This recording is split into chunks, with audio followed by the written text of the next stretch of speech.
So friends, നമുക്ക് ദൈവയുടെ പ്രീഡ് നിങ്ങൾക്ക് എല്ലാവർക്കും അറിയുന്ന ഒരു ഇൻട്രൊഡക്ഷൻ ആവശ്യമില്ലാത്ത വളരെ സോളിഡ് ആയിട്ടുള്ള റീലാണ് ദൈവയുടെ പ്രീഡ്. നമുക്കിപ്പോൾ ദൈവയുടെ പ്രീഡ് വരുന്നത് with additional magnetic braking system കൂടിയാണ്. കണ്ടില്ലേ, നമുക്കിപ്പം മാഗ്നറ്റിക് അഡീഷണൽ ആയിട്ടൊരു മാഗ്നറ്റിക് ബ്രേക്കിംഗ് സിസ്റ്റം നമുക്ക് ദൈവ പ്രീഡിൻ്റെ കൂടെ നമ്മളിപ്പോൾ കൊടുക്കുന്നുണ്ട്. സോ ഇനി നമുക്ക് എന്താ പറയുക, വേറിയില്ല, അതൊരു പേടിയും പേടിക്കാതെ ബാക്ക്ലാഷ് പേടിക്കാതെ നമുക്ക് എന്ത് ചെയ്യാൻ പറ്റും, കാസ്റ്റ് ചെയ്യാൻ പറ്റും. അപ്പോൾ നമുക്ക് സാധാരണ ദൈവയുടെ പ്രീഡിൻ്റെ കൂടെ വരുന്നത് മാഗ്നറ്റിക് അല്ലാത്തൊരു ബ്രേക്കിംഗ് സിസ്റ്റമാണ് വരുന്നത്. അത് നമുക്ക് കാര്യമായിട്ട് കൺട്രോൾ കിട്ടില്ല. നമ്മുടെ തമ്പിലോ അല്ലെങ്കിൽ നമ്മുടെ സ്പൂൾ ടെൻഷൻ നോബിലോ നമ്മൾ എന്ത് ചെയ്യേണ്ടി വരും, അഡ്ജസ്റ്റ് ചെയ്യേണ്ടി വരും. അപ്പോൾ അത് കൂടാതെ നമുക്ക് എന്ത് മാഗ്നറ്റിക് ബ്രേക്കിംഗ് സിസ്റ്റത്തിലാണ് വരുന്നത്. ഓക്കെ, പിന്നെ നമുക്ക് പ്രീഡിനെ പറ്റി പറയുമ്പോൾ നമുക്ക് ഇതിൻ്റെ കോസ്റ്റ് വരുന്നത് വിത്ത് മാഗ്നറ്റിക് ബ്രേക്കിംഗ് സിസ്റ്റം ഏകദേശം 1500 റുപ്പീസ് കോസ്റ്റ് വരുന്ന അപ്രോക്സിമേറ്റ് ആണ് പറയുന്നത്. ഈ ബ്രേക്കിംഗ് സിസ്റ്റത്തോടെ നമുക്ക് ദൈവ പ്രീഡിൻ്റെ റേറ്റ് വരുന്നത് 6650 റുപ്പീസാണ് റേറ്റ് വരുന്നത്.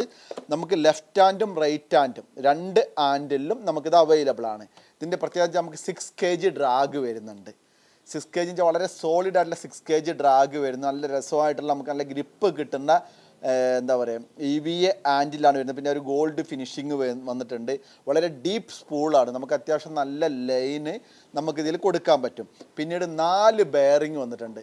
4 ബെയറിങ് കാണില്ല, നല്ല സ്മൂത്ത് ആയിട്ടുള്ള 4 ബെയറിംഗ് ആണ് ഈ റീലിൽ ദൈവ കൊടുത്തിട്ടുള്ളത്. പിന്നെ നിങ്ങൾ ഗിയർ റേഷ്യോ നോക്കുമ്പോൾ 6.4:1 ആണ് ഗിയർ റേഷ്യോ വരുന്നത്. അതായത് സ്നേക്കഡ് ഫിഷിങ്ങിനൊക്കെ നമുക്ക് ഐഡിയൽ ആയിട്ടുള്ള വളരെ ഫാസ്റ്റ് ഗിയർ റേഷ്യോ വരുന്നുണ്ട്. ആകെ 195 ഗ്രാം വെയിറ്റ് വരുന്നുള്ളൂ. അപ്പോൾ ടാക്കിൾ ടിപ്സുമായിട്ട് ബന്ധപ്പെട്ട് കഴിഞ്ഞാൽ അല്ലെങ്കിൽ നമ്മുടെ വെബ്സൈറ്റിൽ കയറി കഴിഞ്ഞാൽ നമുക്ക് ദൈവ പ്രീഡിൻ്റെ സ്റ്റോക്ക് വിത്ത് മാഗ്നറ്റിക് ബ്രേക്കിംഗ് സിസ്റ്റം നമ്മളിപ്പോൾ അവൈലബിൾ ആക്കിയിട്ടുണ്ട്. Thank you.